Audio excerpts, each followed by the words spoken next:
Live from New Delhi, you're watching DD India News Hour, India's voice to the world. I'm Preeti Kaur. Coming up in the next 1 hour. India's Prime Minister Narendra Modi en route to New Delhi after successful three-nation visit to Nigeria, Brazil and Guyana. Prime Minister Modi addresses Indian diaspora in Guyana, highlights strong bonds between the two nations, meets prominent cricket personalities in Guyana.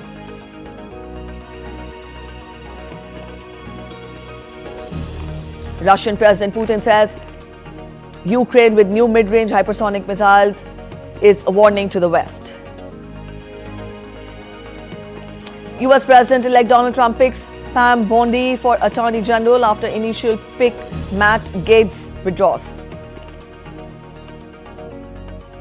And in sports, Indian cricket team wins the toss, opts to bat first as it starts the hunt for another wonder show down under at the Border Gavaskar Trophy off in Perth on Friday.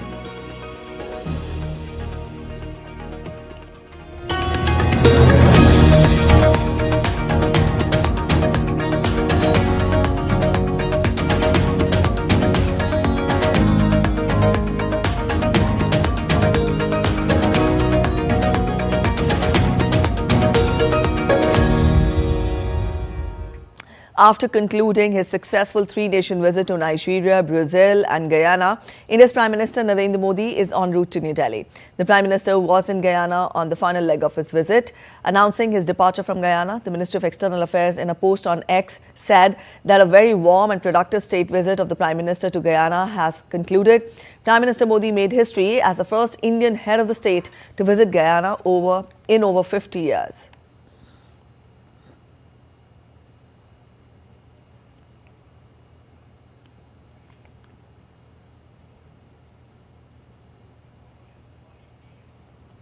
During his visit, Prime Minister Modi addressed a community program in Guyana. He said that India and Guyana share a unique relationship which is based on shared heritage, culture and value.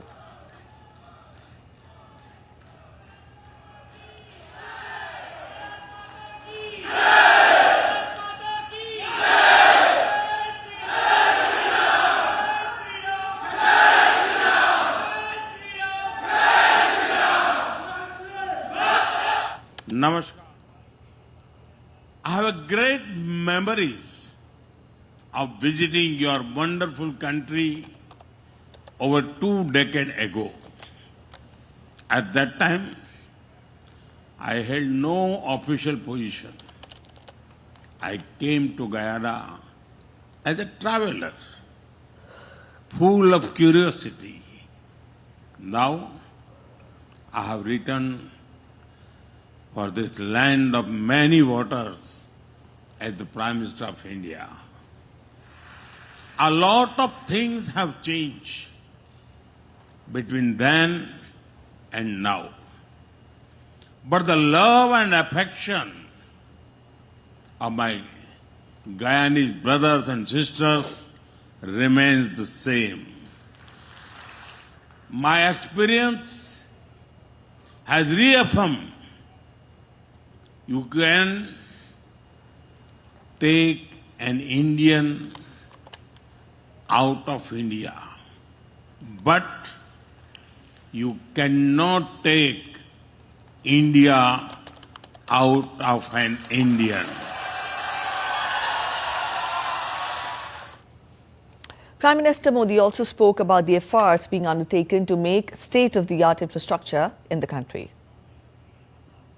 India is a global hub for e-commerce, AI, fintech, agriculture, technology, and more. We have reached Mars and the moon. From highways to highways, airways to railways, we are building state-of-the-art infrastructure. Guyana's President Dr. Irfan Ali said that India and Guyana are not just restricted to economy and trade, rather the ties are deeply personal and emotional. India today is a world leader in innovation, technology, infrastructure, development, human capital advancement, and importantly, Prime Minister Sri Narendra Modi, India is a shining light in leadership, your leadership. It is no secret that the strength of your leadership, the passion and compassion of your leadership, the deliberateness of your leadership has placed India in a different light and realm around the globe.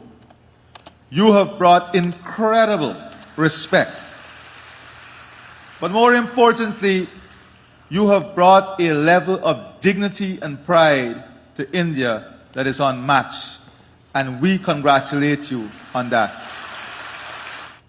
Earlier, Prime Minister addressed the National Assembly of the Parliament of Guyana on Thursday. He is the first Indian Prime Minister to do so. The Prime Minister recalled the long-standing historical ties between India and Guyana. He noted that India's mantra of humanity first inspires it to amplify the voice of the Global South, including at the recent G20 summit in Brazil.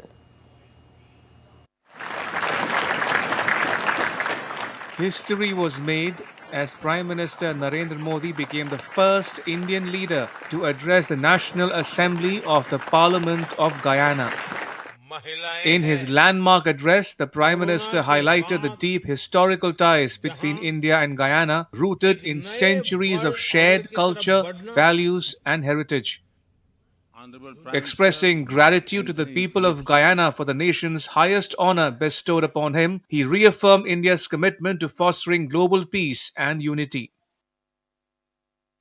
मैं मानता हूं space हो सी हो ये universal conflict के नहीं बल्कि universal cooperation के विषय होने चाहिए। दुनिया के लिए भी ये समय कॉन्फ्लिक्ट का नहीं है, ये समय कॉन्फ्लिक्ट पैदा करने वाली कंडीशंस को पहचानने और उनको दूर करने का है। Prime Minister Modi emphasized the shared democratic principles and a human-centric vision that unite India and Guyana. He underscored India's guiding philosophy of humanity first, which drives its efforts to amplify the voice of the Global South and create a more equitable world order. जहां एक नए world order की तरफ बढ़ना था, दुनिया दूसरी ही चीजों में उलझ गई। इन परिस्थितियों में आज विश्व के सामने आगे बढ़ने का सबसे मजबूत मंत्र है democracy first, humanity first. Highlighting India's commitment to democracy, the Prime Minister said that it is ingrained in the nation's DNA. He reiterated India's vision of serving as Vishwa Bandhu, a friend to the world, working towards uniting the global community irrespective of the size or stature of a nation. Bharat ने हमेशा principles के आधार पर, trust और transparency के आधार पर ही अपनी बात की है। एक भी देश, एक भी रीजन पीछे रह गया तो हमारे ग्लोबल गोल्स कभी हासिल नहीं हो पाएंगे। तभी भारत कहता है every nation matters. Prime Minister Modi also encouraged greater collaboration between India and Guyana, particularly in education and innovation, to unlock the immense potential of the youth in both nations. Together, India and Guyana can pave the way for a brighter and more inclusive future. With Siddharth Bharadwaj in Guyana, Bureau Report, DD India. Prime Minister Narendra Modi on Thursday paid tributes to Mahatma Gandhi during his two-day visit to Guyana. In Georgetown, Prime Minister Modi paid tributes to the Arya Samaj monument. The Prime Minister also visited the Indian arrival monument at Monument Gardens and planted a sapling. Prime Minister, who arrived in Guyana on the final leg of his three-nation visit, is the first Indian head of the state to visit the country in the last 50 years, in fact more than 50 years. Up next, we get your detailed report on Prime Minister Modi's engagement on the last day of his Guyana visit.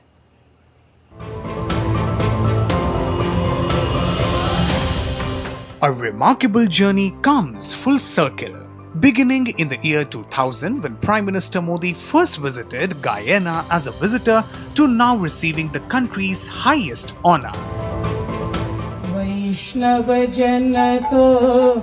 Prime Minister Modi's unwavering commitment to Gandhiji's teachings continues to transcend borders. This time, he paid floral tributes at the Mahatma Gandhi statue in Guyana, honoring his eternal principles of peace and non-violence.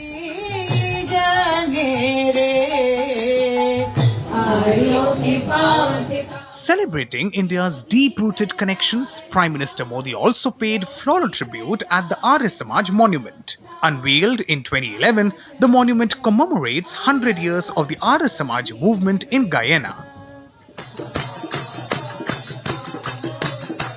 Paying homage to Indian heritage, Prime Minister Modi enjoyed a devotional song, even tried hand at one of the instruments.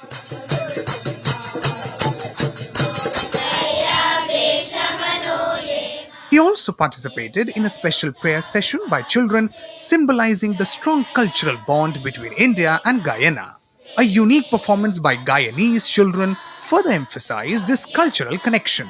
Recalling the struggles and sacrifices of the Indian diaspora, the Prime Minister visited the Indian Arrival Monument at the Monument Gardens.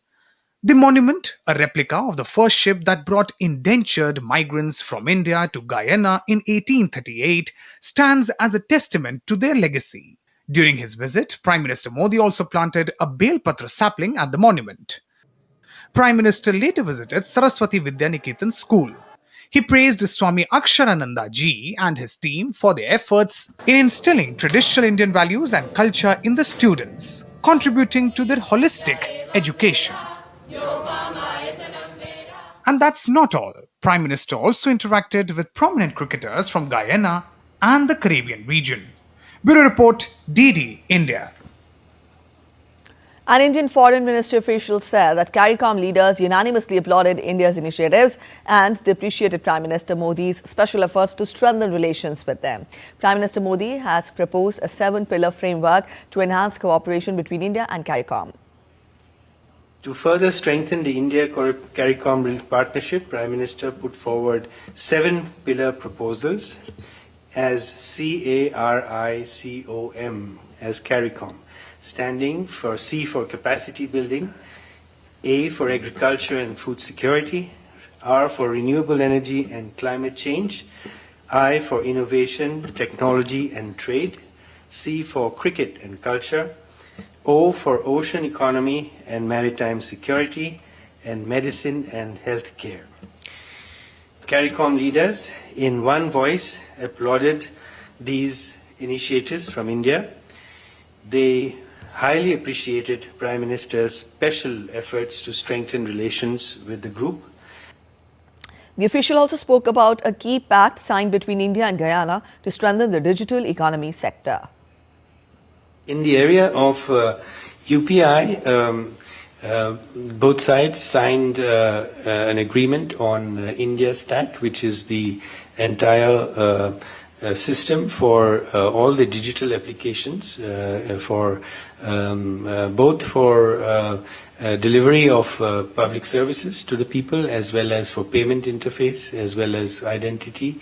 So this is something that will help both sides in building up the infrastructure of the digital economy in Guyana.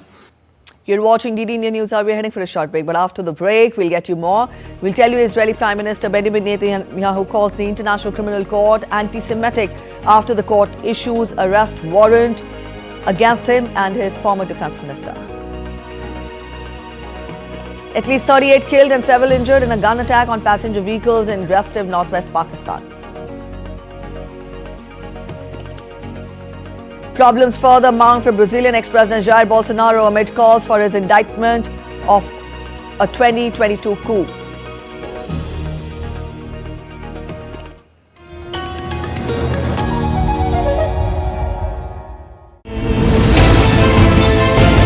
Geopolitics and trade deals.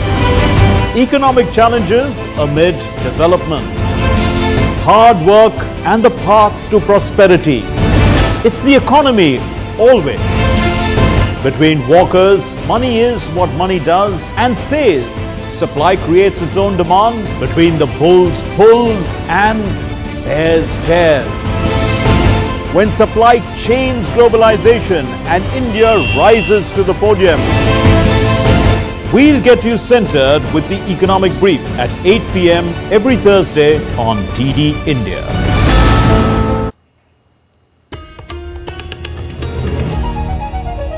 Welcome back after the break. You're watching DD India News Hour. Let's get you updates on Russia-Ukraine conflict now. Russia fired a hypersonic intermediate-range ballistic missile, that is ICBM, at the city of Dnipro on Thursday in response to the US and UK allowing Kyiv to strike Russian territory with advanced Western weapons.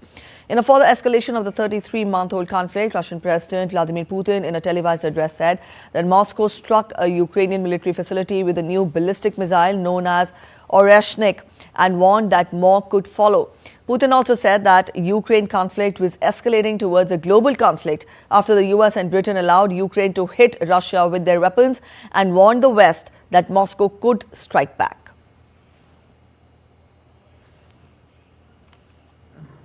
In response to the use of American and British long-range weapons, on November 21st of this year, the Russian armed forces launched a combined attack on one of the facilities of the Ukrainian defense industry complex. In combat conditions, one of the newest Russian medium-range missile systems was also tested. In this case, with the ballistic missile in non-nuclear hypersonic equipment. Our missilemen called it Oreshnik. The tests were successful. The goal of the launch was achieved. While Ukrainian President Volodymyr Zelensky on social media platform X said that a Russian strike on Ukraine with a new type of ballistic missile was a clear and severe escalation in the conflict and called for strong worldwide condemnation. He added that this is a clear and severe escalation in the scale and brutality of the conflict. And the use of a ballistic missile against Ukraine is yet more proof that Russia has no interest in peace. Further, Zelensky said that Putin is not just dragging out the conflict, but also disrespecting people around the world who truly want peace, and the world must respond. Further, the United States had said that it was pre-notified ahead of a Russian attack on Ukraine with a new type of ballistic missile on Thursday.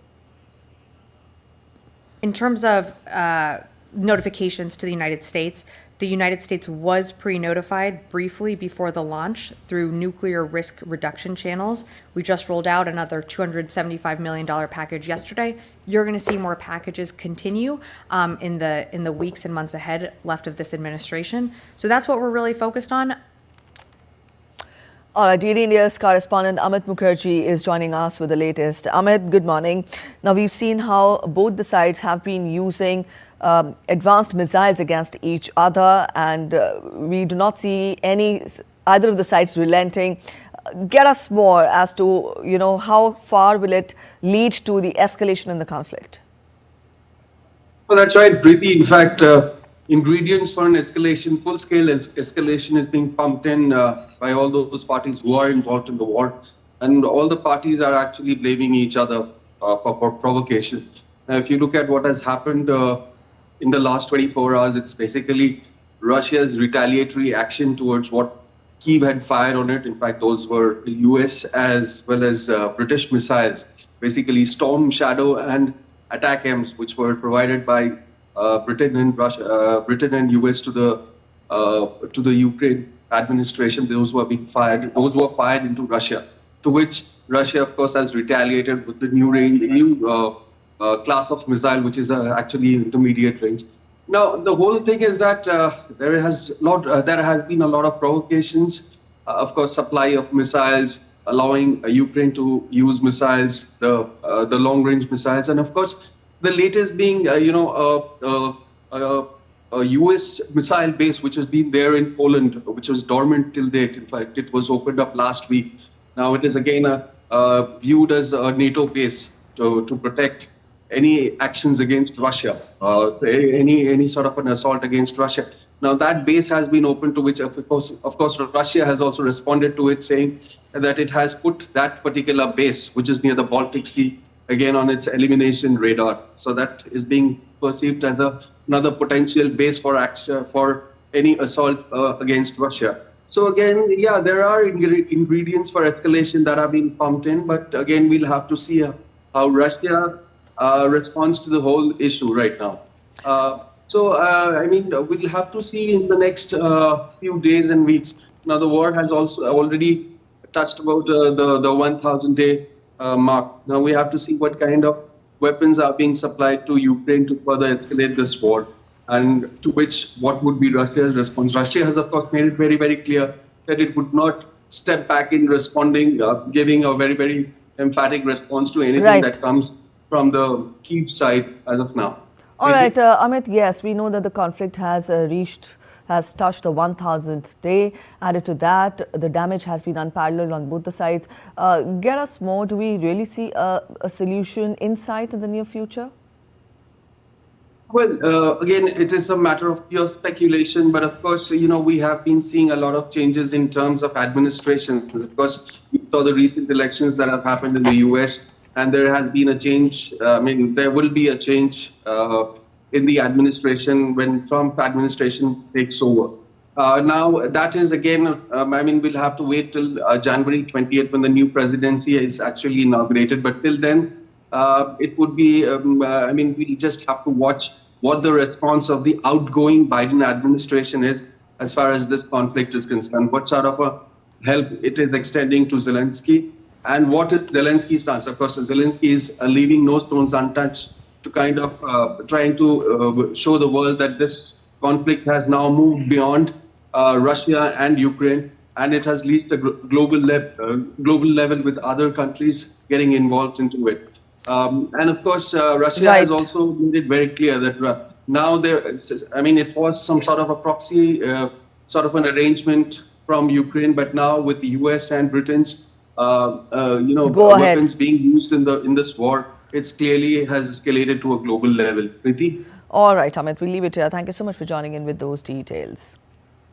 All right, from Russia, Ukraine, we now turn focus to the West Asia crisis. Israeli Prime Minister Benjamin Netanyahu described the International Criminal Court as anti-Semitic on Thursday after it issued arrest warrants for him and his former defense minister. In a video statement, Netanyahu vowed that the warrant in fact would not deter him from defending Israel. The anti-Semitic decision of the International Court in The Hague is a modern Dreyfus trial, and it will end the same way. No biased anti-Israel decision in The Hague will prevent the State of Israel from defending its citizens. Israel will not recognize the validity of this decision. We will continue to do everything we must do to defend our citizens and defend our state against Iran's axis of terror. U.S. President Joe Biden called the International Criminal Court's arrest warrants for top Israeli leaders outrageous. Biden, in a White House statement, said that the U.S. will always stand with Israel against threats to its security.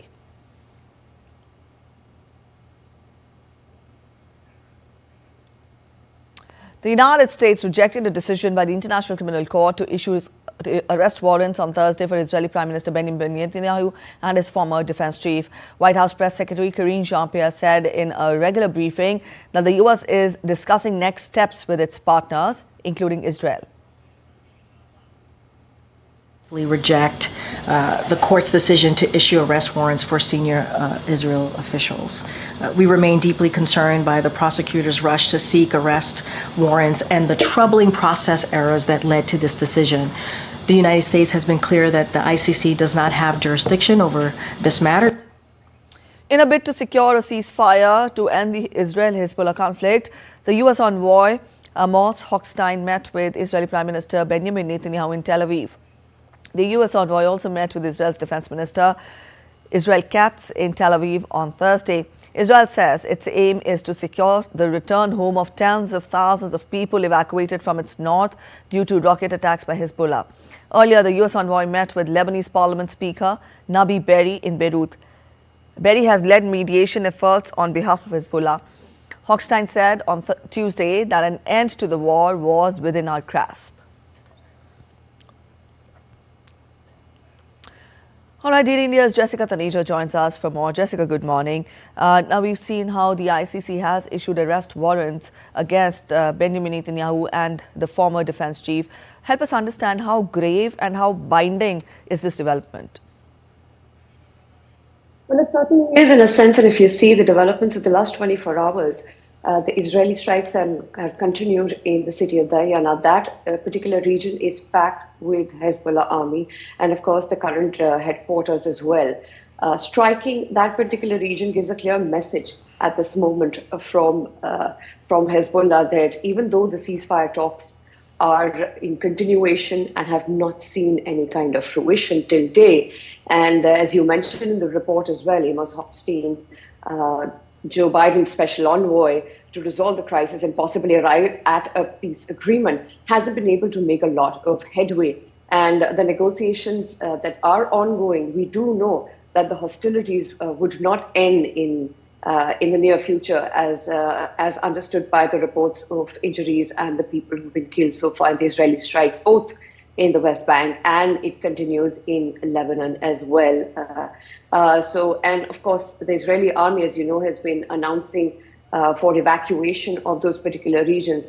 But for the Lebanese and their new commander-in-chief after the previous two were gunned down by the Israeli forces, the new commander-in-chief, Naim Qassem, has said that the peace negotiations would only be acceptable if the Israeli side kept their part of the deal, which is not to strike Lebanon, and of course a removal and withdrawal of their forces from the south of Lebanon, Preeti.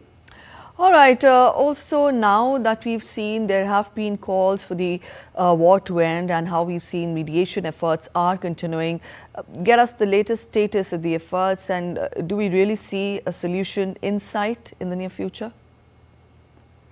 From what we understand from the reports at this point, well, the U.S. Special Envoy Amos Hochstein has been trying to convince both the sides to arrive at a deal that would end the hostilities in a region that has seen more than 3,500 people dead since the Israeli strike began on the Lebanon side.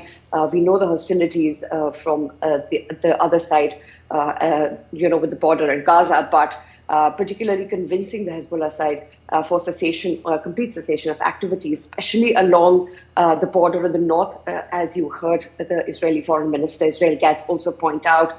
For the Israeli side, they want to put their, people back in the region. Approximately 60,000 of them were evacuated, and that has been a promise by this current coalition right-wing government in Israel.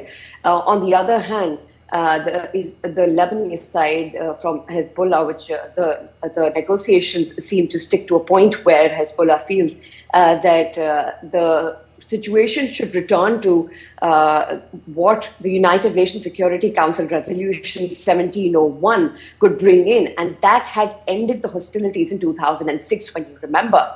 And that is what the Lebanese side would want, because that would see the withdrawal of Israeli forces along the blue line.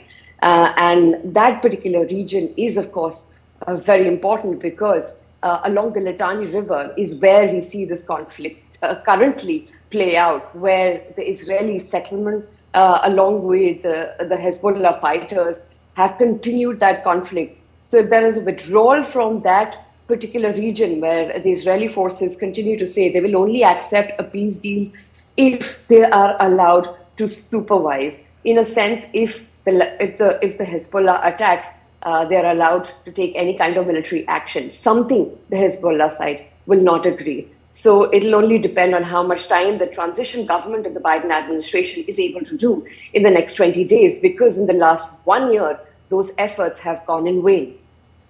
All right, we leave it here, Jessica. Thank you for joining in with those details. And from here, now we shift focus to the United States. President-elect Donald Trump has named former Florida Attorney General Pam Bondi as his new pick to run the Justice Department. Just hours after his other choice, Matt Gaetz withdrew his name from consideration. Now, Bondi is a long-time Trump ally and was one of his lawyers during his first impeachment trial when he was accused but not convicted.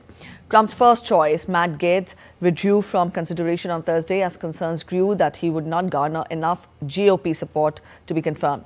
Gaetz was facing significant scrutiny over sexual misconduct allegations of having an affair with a 17-year-old girl, which Gaetz denied.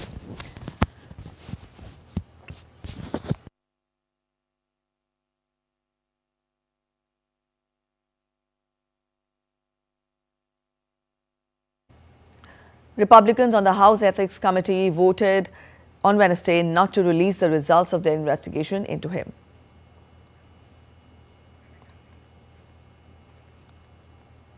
In Pakistan, at least 38 people were killed and over 2 dozen were injured when gunmen opened fire on passenger vehicles in a tribal area in northwestern region. No group claimed responsibility for the incident. Pakistan President Asif Ali Zardari and Prime Minister Shehbaz Sharif condemned the attack and called for swift punishment of those responsible. According to officials, Thursday's attack targeted 2 separate convoys of Shiite Muslims traveling to Qura. Sunni and Shiite Muslim tribes have been engaged in intermittent fighting for several months in the mountainous Khyber Pakhtunkhwa province. In August, 23 people were killed after they were forced out of their vehicles and shot by gunmen in southwest Pakistan. Brazilian police on Thursday called for the indictment of ex-President Jair Bolsonaro over a 2022 coup plot to prevent current leader Luiz Inácio Lula da Silva from taking office. A police statement said its investigators concluded that Bolsonaro and 36 others planned the violent overthrow of the democratic state. The final report has been sent to the Supreme Court. It is up to Brazil's Attorney General to decide whether the allegations are substantiated enough to warrant criminal charges being laid. The charge of attempting a coup carries a sentence of up to 12 years in prison. Meanwhile, Bolsonaro vowed to fight the allegation and accused the Supreme Court judge overseeing the case of overstepping the law. Taking to his social media account on X, Bolsonaro said, the fight begins at Attorney General's office. A short break ahead. You're watching DD India News Hour, but after the break, India's President Draupadi Murmu graced the Koti Deepotsavam 2024 in Hyderabad with a message of moving from darkness to light. Stay with us for a quick weather roundup, even as AQI in Delhi registers a minute improvement. Evaluating the progress made in India-US defense ties, Defense Minister Rajnath Singh holds meeting with US Secretary of Defense Lloyd Austin.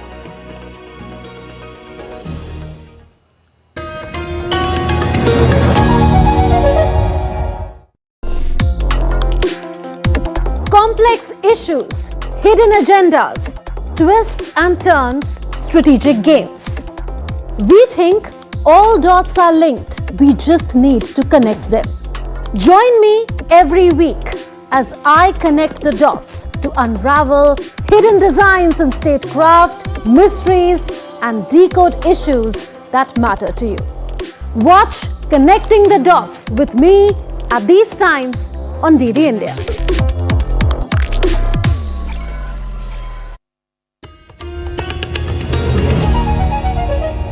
Welcome back after the break. You're watching DD India News Hour. India's President Draupadi Murmu graced the Koti Deepotsavam 2024 in Hyderabad. Speaking on the occasion, President Murmu said that lighting the lamp gives a message of moving from darkness to light and from ignorance to knowledge. She urged citizens to work towards holistic development and cultural preservation.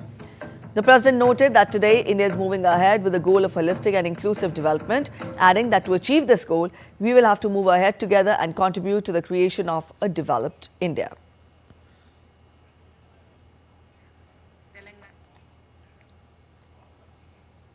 India's Defense Minister Rajnath Singh met US Secretary of Defense Lloyd Austin on the sidelines of the 11th ASEAN Defense Ministers Meeting Plus at Lao PDR on Thursday. The two leaders commended the progress achieved by India-US defense partnership based on increased operational coordination, information sharing and industrial innovation.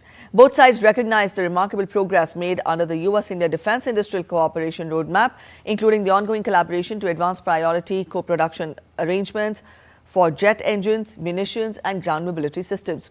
Both sides also welcomed the ongoing efforts to deepen the military partnership and interoperability to maintain a free and open Indo-Pacific. The leaders affirmed support to the growing defense innovation collaboration between the two governments, businesses and academic institutions fostered by India-US defense acceleration ecosystem. India's Commerce and Industry Minister Piyush Goyal has said that by 2030, the country will have a 1,000 gigawatt grid connected through the length and breadth of the country. Addressing the UK-India Technology Future Conference in New Delhi on Thursday, the Commerce and Industry Minister said that India is the best place in the world to provide sustainable infrastructure to the digital world. He also added that India provides a huge potential to the United Kingdom for collaboration and investment in technology due to the advantages it has, like trained manpower, robust legal system and an advanced technological ecosystem. India's Commerce and Industry Minister said that India and UK can collaborate on technology in the fields of artificial intelligence, education, telemedicine, climate modeling and precision agriculture, among others. An Indian fishing vessel has reportedly collided with a naval unit nearly 70 nautical miles northwest of Goa. 13 crew members were on board the fishing vessel Marthoma at the time of the collision. 11 crew members have been rescued so far, while rescue efforts for remaining 2 are currently on. The Indian Navy promptly launched search operation with 6 ships and aircraft in coordination with Maritime Rescue Coordination Centre, Mumbai. Additional assets have also been diverted to the area to augment the efforts.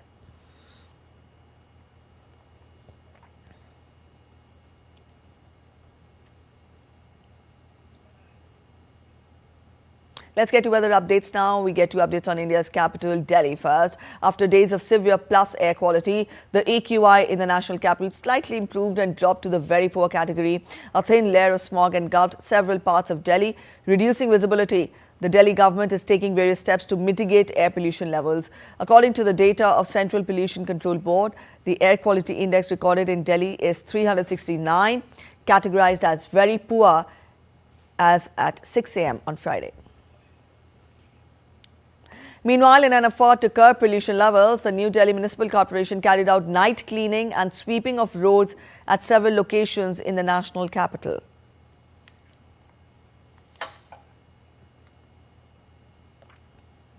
Residents in Sonoma County in USS California are preparing for the worst, with flooding from a bomb cyclone already causing damage to several vineyards and roads.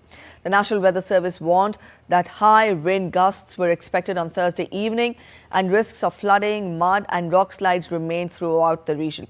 It added that rain will continue over Northern California and southwestern Oregon in the next few days, not easing until Saturday. The Sierra Nevada peaks near Lake Tahoe and in fact could receive as much as 5 feet of snow this weekend.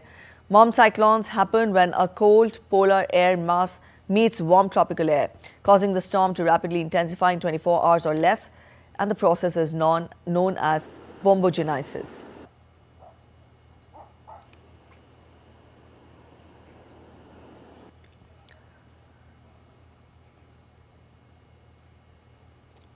The satellite images showed a large storm system known as an atmospheric river pummeling California and the northwest coast with torrential rain, snow and wind, leaving hundreds of thousands of people without power on Thursday. At least 2 women died in Seattle and about 260,000 homes and businesses remained without power in Washington, Oregon and Northern California on Thursday afternoon.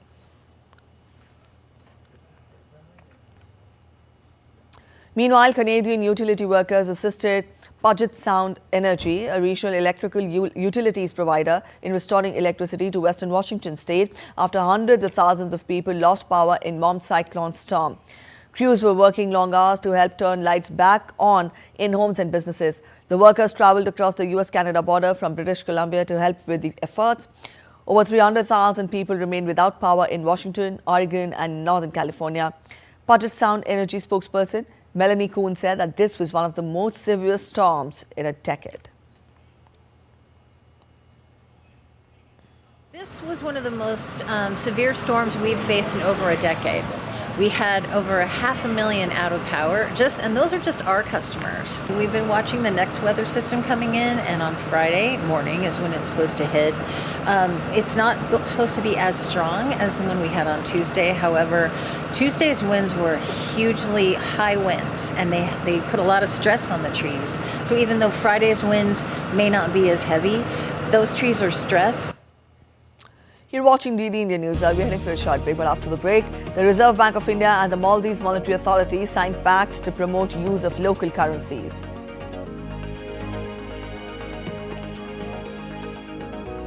Ahead in the show, we'll show you what's buzzing at the 55th International Film Festival of India in Goa and at the 18th edition of Film Bazaar. Ever witnessed little dolls with flexible movements and lifelike expressions? Stay with us as we get you dolls transformed into unique works of art.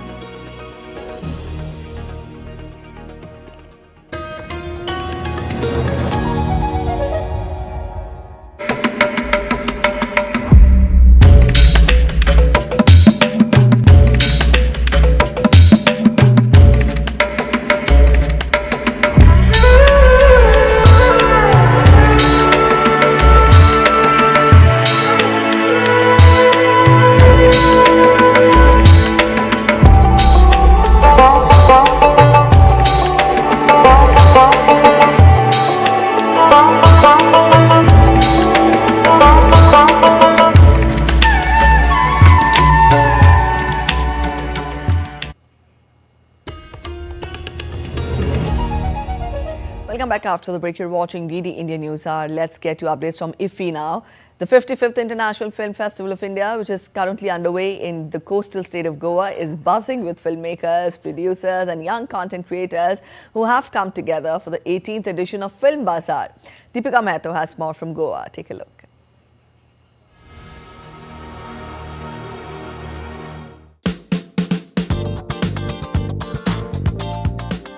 International Film Festival of India is not only a celebration of enthralling frames of hard work, joy and creativity in form of films, but it also caters as a platform with an opportunity to boost the business of cinema globally.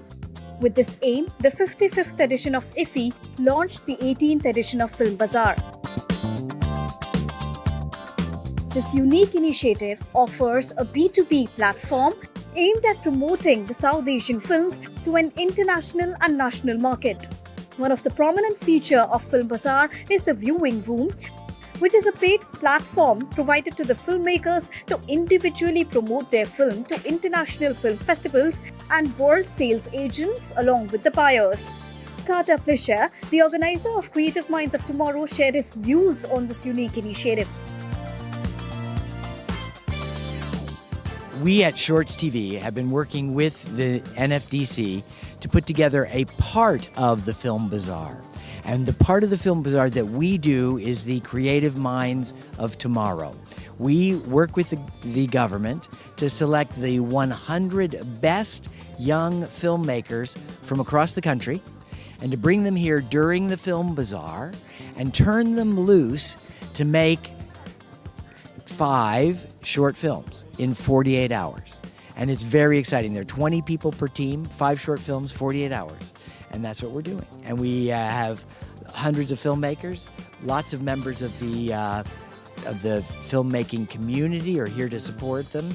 Taha Shah from Hiramandi and many other directors and filmmakers who are serving on juries, and everybody's really piling in behind this young talent to help them have a chance to go forward and build India's film industry. How challenging is it to first of all shortlist 100 filmmakers for this mega event and then to shortlist the ultimate champions?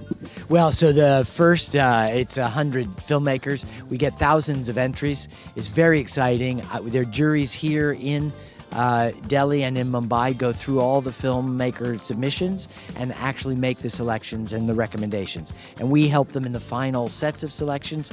But it's a big task and it takes several months. but it's a fun task, and it's amazing to see the amount of talent that applies. What sort of importance does it add when we talk about the international landscape of cinema and the kind of talent that you've personally been witnessing in this entire process? Well, so this is one of the things that is very interesting. India has a large film industry, but it's all segmented into little pieces across lots of different regions and lots of different languages. And so one of the things that is exciting is that the international film industries, we build this base of filmmakers who can work in any place in the country and make movies anywhere. Is building really a sense in the international community that there's a much bigger base to hire from if they come here and make movies in India. Apart from that, the Film Bazaar also offers viewing room, which is a restricted zone that connects sellers with buyers from around the world. The buyers are vetted by the Film Bazaar team based on their profiles. The Film Bazaar recommends, lists, curates and highlights 27 projects consisting of 19 feature films, 3 mid-length films, 2 short films and 3 restored classic of the entire mix. The 55th edition of International Film Festival of India also witnessed the inauguration of the 18th edition of Film Bazaar, which is a B2B platform that bridges the gap between the country and the rest of the world, inviting many stakeholders along with competitors. Because at the 18th edition of Film Bazaar, you have also Creative Minds of Tomorrow that celebrates 100 young filmmakers who get onto the ground to get into a competition and compete with each other by making films in particular number of hours. The winners are decided at the venue itself, and the awards are honoured by the dignitaries and legends of Indian and foreign cinema. With so many events lined up, International Film Festival of India is always setting a new benchmark for global cinema. With camera person Alok, this is Deepika reporting for DD India from Goa.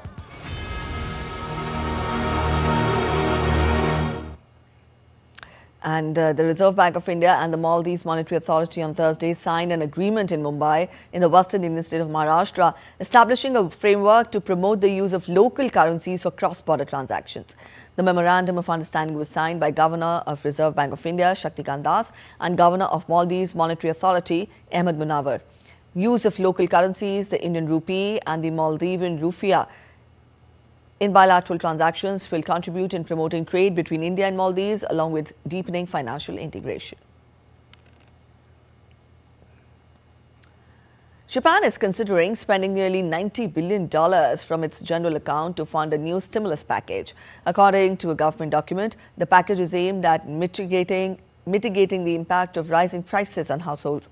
The new stimulus package, exceeding last year's 13.2 trillion yen, is set to exacerbate Japan's already strained public finances, with the country's debt currently twice the size of its economy.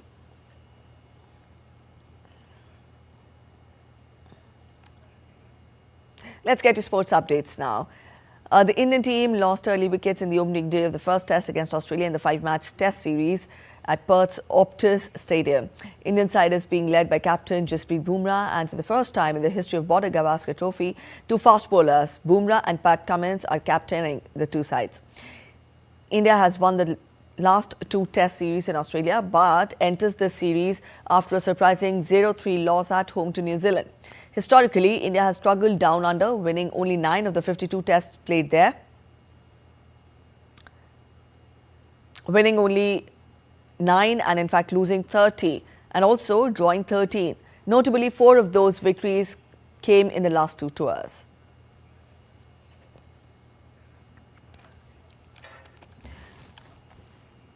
DD India's Narayan Singh joins us. Narayan, not a very good start to the day when we talk of the loss of early wickets of the team against Australia. Get us more as to how do you see the day progressing further?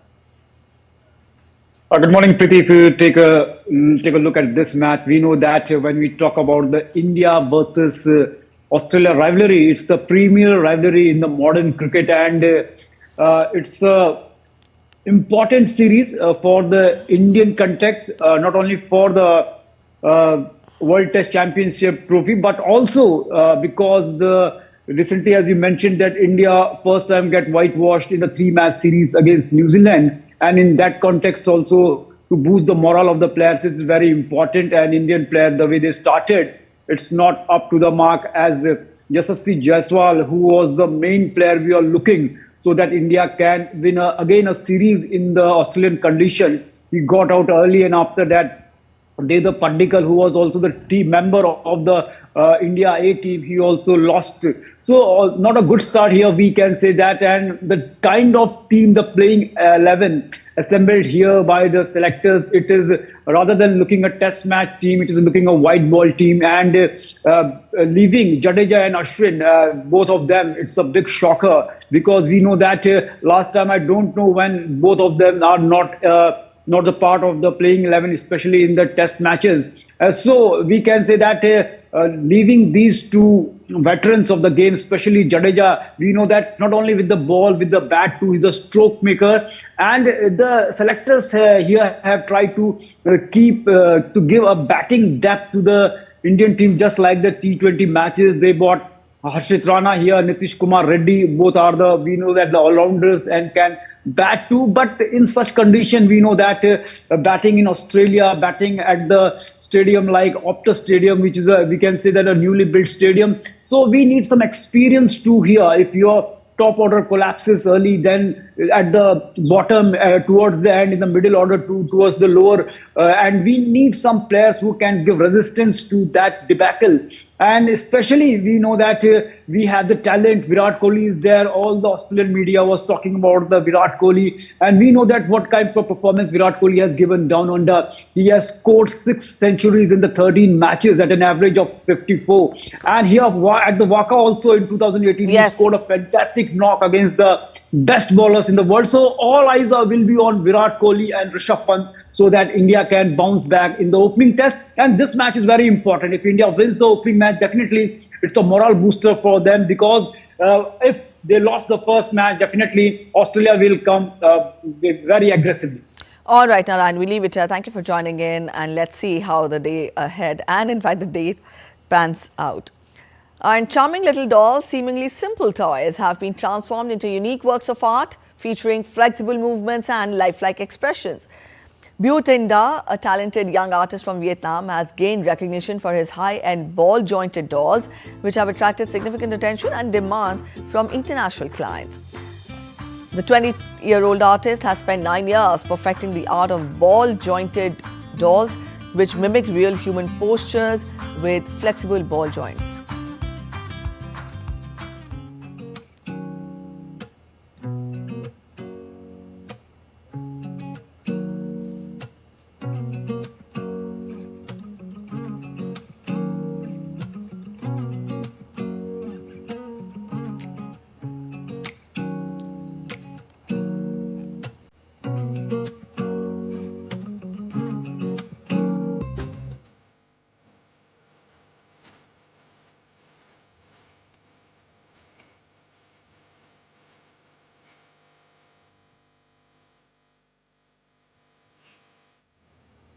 All right, that's it in this edition of DD India News Hour. But let us know your thoughts on the news of the day. For those of you on the go, you can get all the latest news and updates from India and across the world on the DD India mobile app, which is available on both Google, Android and iPhone. You can download the respective QR codes on your screens now. We'll be back with more news as it breaks here on DD India. I am Preeti Kaur signing off, and from all of us at India, thanks for watching DD India News Hour.